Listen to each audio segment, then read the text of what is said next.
Welcome to the Containment Zone, where nothing is ever truly gone, only displaced, where laughter still echoes from behind locked vaults, long after the jokes should have stopped. It began with a radio transmission, the kind you don't notice at first. Just an errant signal on a forgotten frequency, broken, erratic, punctuated by static and something else beneath it. A cadence. Laughter. Not the kind born from amusement, but something forced, acidic, something trying to mimic joy without understanding it. This signal was picked up somewhere above the Pacific, intercepted by a Foundation surveillance drone during a routine pass over a disarmed naval conflict zone. The broadcast wasn't in any known code, but the voice, synthetic, scratchy, delivered a string of English-language jokes. Jokes about bombing campaigns, about sarin gas, about burning children, and every punchline was followed by canned laughter, looped laughter. The Foundation traced the signal back to a location that technically did not exist anymore, the ruins of an old Soviet naval base, submerged since the Cold War. Nothing was meant to remain there, but something had returned, or perhaps had never truly left. They called it SCP-2439, the man who makes jokes about war. But of course, it's not a man, it never was. There is a photograph pinned to the internal Foundation log, unofficial but passed hand-to-hand by researchers when they think no one's watching. It shows a figure in a powder blue suit standing behind a microphone. His head is all wrong. Soft, pulped, slouching to one side like it's made of wax too close to flame. His hands, 5-fingered but gloved in skin that doesn't breathe, and behind him always a faded curtain drawn over a stage scorched black. The phrase that repeats across the documentation, scribbled in the margins, whispered between D-class survivors, "He laughs at the things we bury." That is the permanence of SCP-2439. That is the thing it brings. The first documented containment attempt occurred in 1999, after an American intelligence asset embedded in the Russian Federation reported strange broadcasts emanating from an abandoned seaborne missile silo. The reports were initially dismissed, until the asset was found dead in a bathtub filled with shredded punch cards and a note taped to the wall, "I bombed in Vietnam." It was scrawled in crayon. Since then, SCP-2439 has shown signs of being mobile, but only conceptually. It doesn't walk or travel in the conventional sense. Rather, it migrates, like an invasive thought moving across a battlefield. Its presence manifests wherever the echoes of past conflicts are strongest, particularly those wars remembered only in fragments or propaganda. The Foundation tried to contain it by recreating the old Soviet stage on which it first appeared. They rebuilt the rusted lighting rig, reupholstered the microphone stand, even stitched the tattered curtain from photographs. The result was a special chamber deep beneath Site-19, sealed and observed only through pressure sensors. It worked, for a while. Then one night, all systems went dark. When power returned, a single transmission had been recorded. A soldier walks into a bar. The second one ducks. Laughter. None of the personnel working on SCP-2439 remembered submitting that joke. Yet, somehow, it was archived, complete with a timestamp, staff signature, and clearance level. One researcher reported afterward that she could still hear faint clapping and the static of her radio at home. She had never worked on the project. And yet, she kept dreaming of an audience that wouldn't leave, of hands applauding even after the theater burned down. That's how it begins, they say. With the jokes. With laughter you didn't mean. With memories you never lived. Because 2439 isn't just a relic, it's a contagion of amusement. A feedback loop of horrors we've rebranded as punchlines. And in that stage light haze, behind the scorched curtain, something still waits, still smiling. He laughs at the things we bury. It is not clear whether SCP-2439 existed before the Cold War or was birthed by it. Foundation theorists have argued both sides with equal conviction, one group describing it as a mimetic parasite that latched onto the collective guilt of nations, while others call it a psychic artifact carved from the feedback loop of televised conflict and state-sanctioned denial. But consensus leans toward this. 2439 does not originate from a specific event. It originates from the idea of comedy as anesthesia. Containment records show a slow but undeniable pattern. Wherever 2439 is perceived, media surfaces. Old tapes, radio snippets, smudged scripts typed on crumbling carbon paper.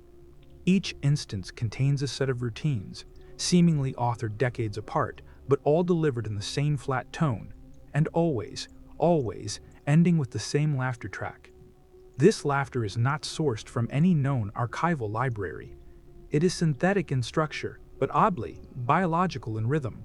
Analysts have compared the waveform to coughing seals, to failing ventilators, to applause slowed to the speed of weeping. The laughter follows no punchline rhythm. It builds where tension should be, and drops where silence is expected. It mocks the wrong parts of the story. It echoes through materials that should not conduct sound. During one incident in 2007, a containment breach was reported after researchers began reporting spontaneous hallucinations. Most described seeing the red velvet curtain manifest in reflective surfaces, polished floors, cafeteria trays, even the lenses of their goggles. Some claimed they heard knock-knock jokes recited in reverse. One technician was found sobbing in a utility closet, carving a spotlight into the wall with a broken spoon. That same day, the Site-19 cafeteria received an anonymous crate filled with rubber chickens, all of them cut lengthwise. No prints, no delivery logs. SCP-2439 had never left its chamber. And yet, somehow, it had performed. It is critical to clarify this. SCP-2439 does not seek escape in the physical sense. It does not tunnel, or possess, or rewrite its surroundings in the traditional anomalous fashion. Rather, it broadcasts itself into minds, particularly those who carry a form of disassociated familiarity with violence.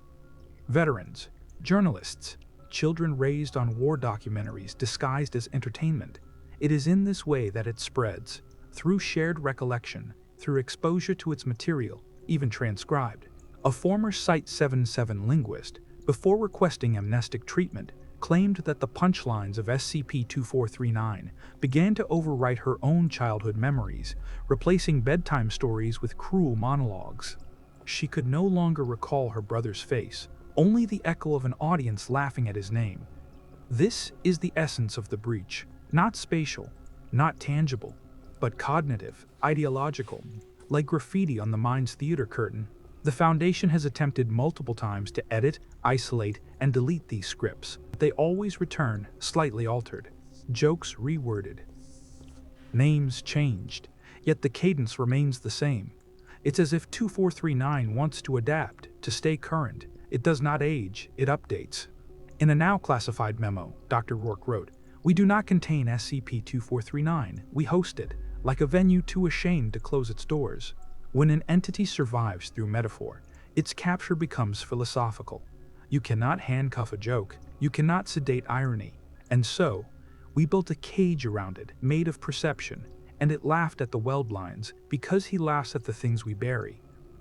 There is no one alive today who remembers seeing SCP-2439's true form, because such a form likely never existed in the way we would define it: flesh, boundary, shape. Rather, it has always been described in terms of fragments. Testimony from field agents deployed in early manifestations across South America, Eastern Europe, and urban U.S. broadcast stations consistently include the same descriptors, even across language barriers: man-sized marionette, skin made of shredded cue cards, tie that loops infinitely into itself. One called it a spotlight with a mouth. Another said it was just the sound of footsteps across broken jokes. But perhaps most chilling, one agent, after only 1 hour of exposure, reported he had come to believe that he was SCP-2439, and had always been. The virus of identity confusion is one of its deepest weapons. Unlike many anomalies, 2439 does not manipulate memory directly. It offers you a replacement narrative, then makes you laugh at the one you had before. That's how it settles in, not by breaking your reality, but by rewriting your reaction to it. Regret becomes a callback. Trauma becomes timing. Every scream gets a rim shot. Inside the containment chamber, no physical entity has ever been recorded. The Foundation, out of protocol necessity, assigned coordinates, built walls, laid down floor markers. But what we observe is a room without a performer, and yet the room reacts as if one is present. Microphones pick up audience laughter. The lights dim at exactly the same moments each day. The scent of powder makeup lingers in the air despite full sterilization. Most disturbingly, seating in the observation gallery is often found rearranged into crescents. Someone or something preparing for a crowd, but there is no crowd, except those who remember the performance, and those who remember it always remember it differently. One insists it was a political satire show with canned laughter and obvious stunt doubles. Another says it was a midnight broadcast of a children's cartoon, except the characters were visibly injured and never blinked. A third described it as a stand-up act delivered by a blindfolded soldier, but all reports converge on a final moment, a single phrase whispered just before the blackout, not the same words, but the same effect. The feeling that what had just been said was never meant to be heard by anyone alive.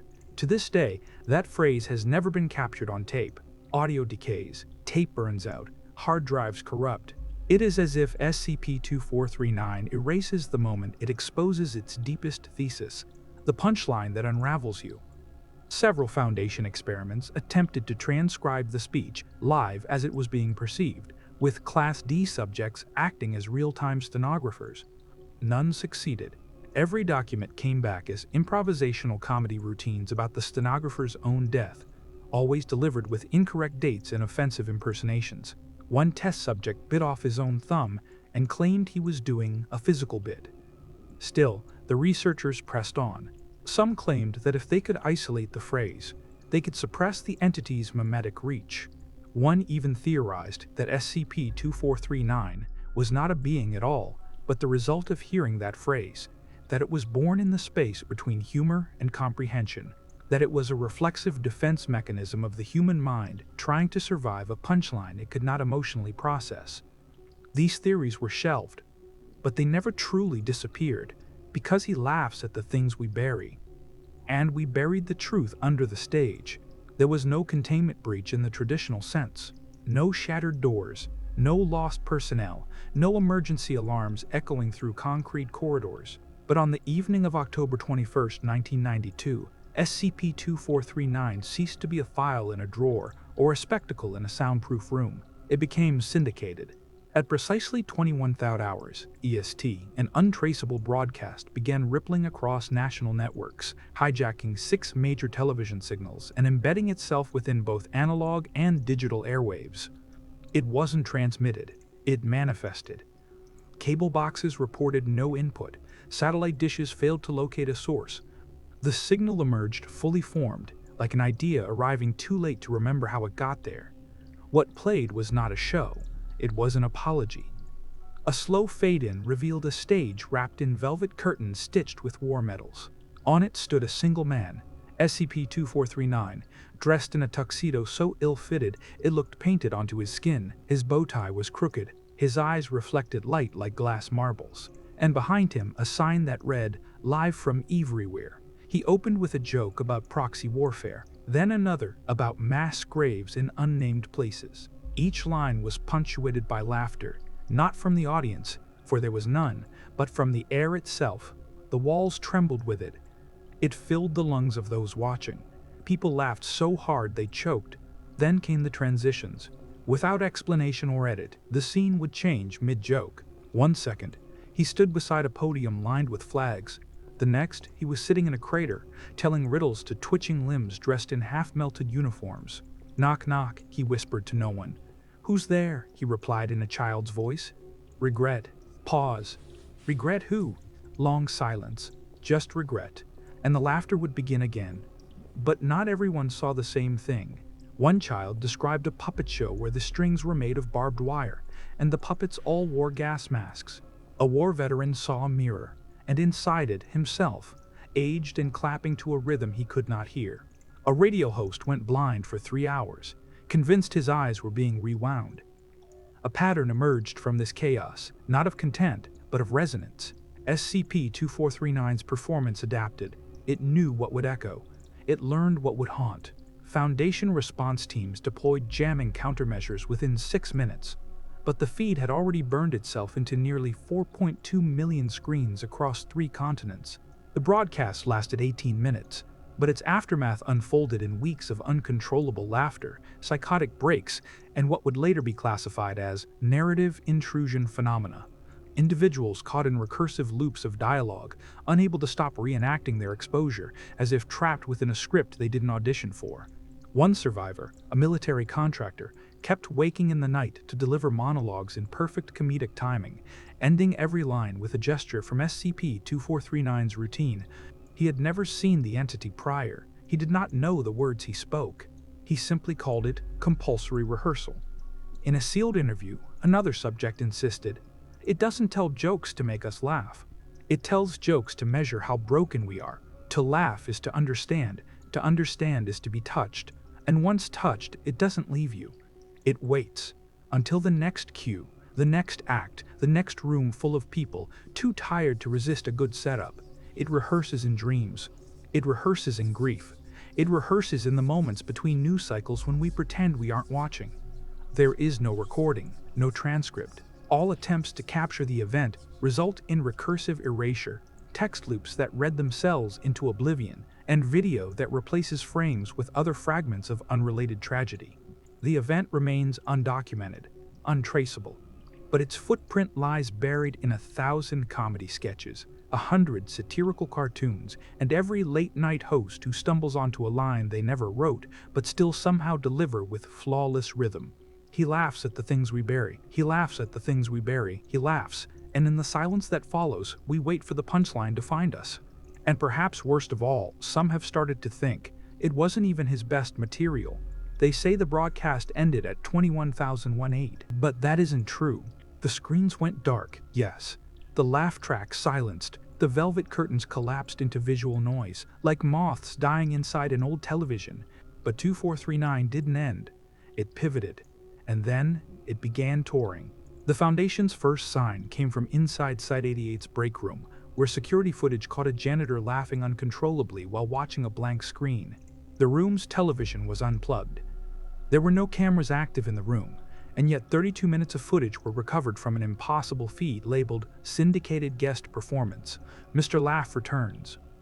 The janitor has since entered a non-responsive fugue state, periodically clapping with his forehead resting against the wall, eyes open, mouth trembling with silent laughter. Next, it was the political cartoonist in Maryland who claimed he couldn't stop drawing the same stage, a circular one, suspended over a pit full of hands. In every panel, the spotlight was shaped like a bullet wound. He said he never saw the show. He only dreamed in monologues. Reports followed, a veteran therapist reciting punchlines mid-session, a daycare child repeating geopolitical metaphors with perfect inflection, a condemned prisoner requesting to perform 5 minutes before his sentence, delivering a set about drone warfare and laughter statistics, before biting off his own tongue. All of it too rehearsed to be coincidence. SCP-2439 had found new venues. It had become mobile, not spatially, but cognitively, psychically, culturally. Like a parasite engineered from archetypes and irony, it used laughter as its transmission vector, embedding itself in any medium that allowed even a moment of comedic rhythm. Podcasts, TikTok shorts, low-budget stand-up clips, war satire comic strips from the 1950s. It crawled backward through archives. It rewrote history's sense of humor. Dr. Ellen Moraine authored the first internal paper to properly conceptualize this evolution, titled The Laughing Vector: Ontokinetic Theater and Recursive Absurdism. She described SCP-2439 as less a being and more a metastasized genre, congealed from every moment a society used comedy to disinfect its sins. Her final footnote read, "If trauma is the punchline of history, then SCP-2439 is the stand-up set before the fall." 3 days later, Dr. Moraine vanished during a site-wide blackout. Her voice was later found stitched into a waveform hidden within a Foundation white noise generator. The audio: 5 minutes of clean, crisp, wordless laughter, ending with the faint whisper of, "Regret who?" What's most dangerous is the way it rebrands itself. Unlike most cognitohazards, 2439 doesn't rely on exposure to its original form. It recreates its structure inside anything comedic, satirical, or designed to provoke reflective irony. It can bloom inside jokes you've told 1,000 times, or appear beneath the surface of a parody sketch you barely remember watching. There is no mimetic signature to detect, only rhythm, timing, and intent. That is its camouflage. That is its elegance. In one surveillance transcript from Site 12, a junior researcher remarked, "Do you think he's trying to warn us?"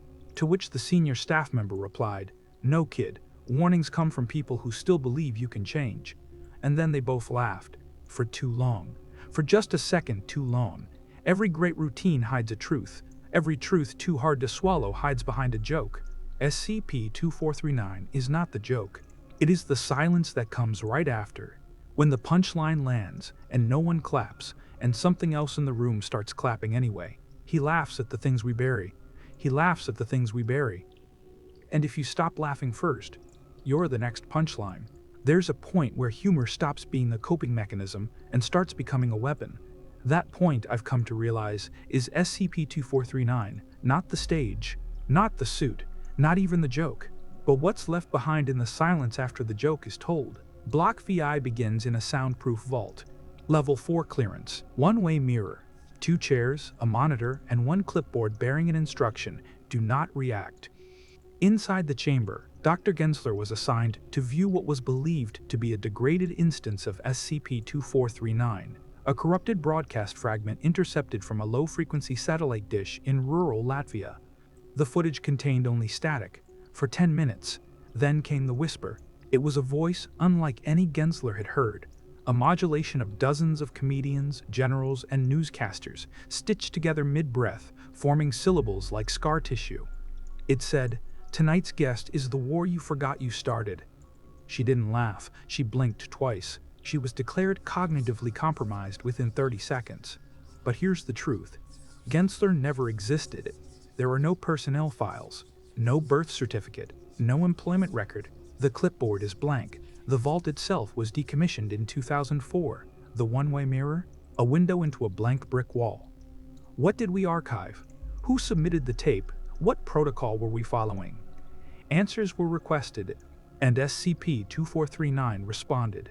Not in voice, not in footage, but in paper. Hundreds of pages of handwritten material appeared inside various Foundation administrative offices, filed as post-show debriefs, written in a looping calligraphy unfamiliar to any known staff. The documents included stage directions for an audience of ghosts, a script labeled "War Comedy is a Form of Worship," ACT, a page titled "Why They Keep Clapping," which simply read, "Because there's nothing else left to say."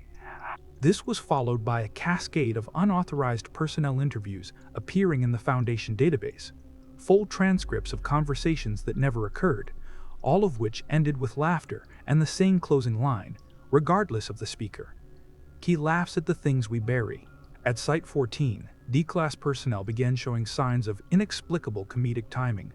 A man who had never spoken above, a whisper, suddenly delivered a 12-minute monologue parodying the Iraq War with precise historical accuracy and perfect comedic pacing. He ended by miming hanging himself with a microphone cord, only to bow and whisper, "You've been a great crowd." 3 minutes later, he was found dead in his cell.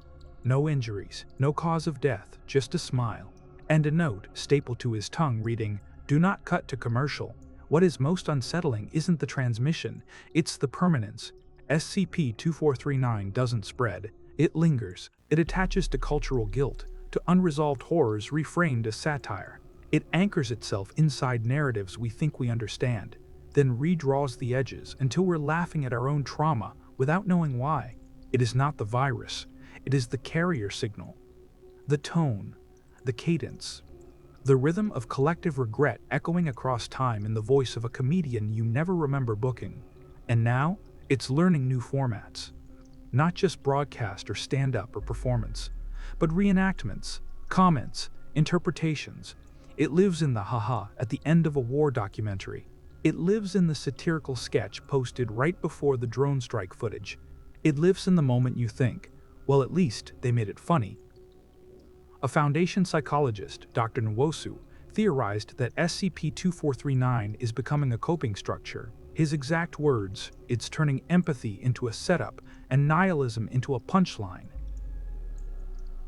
He disappeared mid-sentence. His voicemail still plays static, punctuated by audience laughter. Containment efforts now focus on narrative sequestration. Every joke about war, disaster, or atrocity must be monitored for timing patterns, laugh syntax, or signs of recursive metaphor nesting. Departments are trained to spot rhythm rather than content. No one's sure if this is even helping, because once you hear him, you can't unhear it. Once you laugh with him, you carry the show inside you. They say he feeds on performance. They say he only appears to those who've used laughter to process guilt. They say you're safe if you never laugh again. But they're wrong. He laughs at the things we bury, and the louder we bury them, the louder he laughs. There was something grotesquely familiar about the sound. The static wasn't just white noise, it pulsed like breath. Behind it, faintly layered, was a rhythm that matched a laugh track, chopped and scattered across frequencies like shrapnel. Somewhere inside, it was the echo of a crowd that never stopped clapping, not for a joke, but for what the joke silenced. In the lower levels of Site-81, containment specialists reported a surge in anomalous interference following the accidental playback of a corrupted analog reel labeled SCP-2439, cold open 1973. The footage began with a grainy still of a lounge chair under a collapsing ceiling. The timestamp flickered, and then, on the third second, the walls began to breathe. Personnel on site described the sensation as memory compression, a subjective experience where past mistakes bled through the present as if time had been edited by a very bitter comedian. Staff reported brief hallucinations involving their own childhoods, reframed as late-night comedy segments, laugh tracks triggering with every parental failure, every unspoken regret. The reel has since been sealed, though no one remembers who filed it. It plays only when unobserved. Dr. Halloran was among the first to notice the patterns. A linguist by training, he spent weeks mapping every sentence SCP-2439 ever broadcast, tracking the phonetic stress points, the intonations, the tension release cycles. He believed 2439's structure mimicked a specific wartime propaganda rhythm known to cause semantic erosion, the phenomenon where meaning collapses from overuse. Every punchline, he wrote, is a ritual, a cleansing, and every cleansing leaves something behind. 3 days later, Halloran was found writing with his own blood on the inside of a sealed interview room. The message repeated over and over again. The joke is always listening. There is no footage of how he entered. No one assigned him to the room. There is no door. The repetition phrase, "he laughs at the things we bury," has been detected in increasingly fragmented forms across multiple unrelated SCP documentation files. It has appeared within anomalous haikus, corrupted dream logs, and at one point, even within a list of cafeteria supplies. We redact, it returns. We translate, it adapts, we forget. It remembers, and worst of all, it grows funnier. One of the darkest elements of SCP-2439's emergence is how it seems to evolve with cultural apathy. The less we care about war, the more powerful its mimicry becomes. It no longer mirrors just trauma, it performs it, with the exact pace and structure needed to entertain the listener while extracting their remorse. In one controlled experiment, Agent Ruiz was exposed to a harmless transcription of a Vietnam-era USO routine attributed to SCP-2439. What followed was not laughter, but recursive memory. Ruiz began recounting details of events he never participated in, villages he never saw, names that don't exist. Each description laced with inappropriate comedic timing, as if recalling a bit he'd practiced 1,000 times. "I was never deployed," he kept saying, but he knew what the napalm smelled like, and he ended his story with a joke about boots melting through bone. Every D-class assigned to transcribe SCP-2439 instances inevitably turns to improv. They stop writing what they hear and begin correcting the material, rephrasing, refining, building punchlines. The anomaly isn't just the joke. It's the need to finish it, to fix it, to perfect it, to make it land. But a joke like that never ends. It echoes, it infects, it rewrites memory to fit the structure of a performance that never needed permission. Foundation memetics teams have been instructed to isolate linguistic contagion by identifying specific cadence hooks. But even this has proven difficult, because the cadence mutates depending on the listener's guilt profile. For soldiers, it mirrors barracks chatter. For politicians, it's coded in late-night satire. For civilians, it sounds like news bloopers, war turned into clumsy headlines. For Foundation staff, it sounds like policy debriefs disguised as stand-up routines. This is how SCP-2439 survives. Not by erasure, but by celebration. It's not a threat we conceal, it's the applause we pretend we don't hear. And the laugh, it never fades. It only waits for the next line. The last time the tape was played, no one was present in the room. At least, no one alive. The playback was triggered remotely from an auxiliary console in a Foundation satellite site on the outskirts of Bracov, Romania, far from the primary archive vaults where SCP-2439 had once been stored in sealed analog isolation. No authorization key had been entered. No personnel were assigned. And yet the system logged a successful request under a personnel ID belonging to Dr. Lester Corvin, whose death had been confirmed 6 years prior, found slumped over a reel-to-reel deck with laughter still etched into his jaw, as if rigor mortis had mistaken his grin for a mask.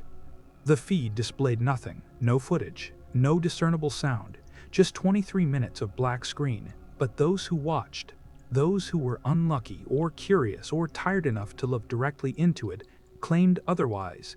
One technician, days later, was found pacing a drainage corridor murmuring something over and over again. The words looped like a breath stuck in a rib cage. The laugh must come from the belly. Not the throat, not the teeth. The belly remembers what you chose to bury. When approached, he turned slowly and said, "It finally delivered the punchline." He then tore his own Foundation ID tag into strips and force-fed them into a document shredder while humming something that sounded suspiciously like a vaudeville jingle. Attempts to trace the origin of the playback request led nowhere.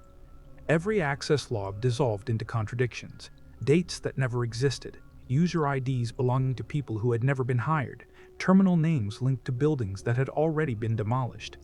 In one instance, the console listed its physical location as stage left. From that point forward, the pattern grew teeth. The nature of SCP-2439 had never been audio alone. That had always been a convenience, a carrier.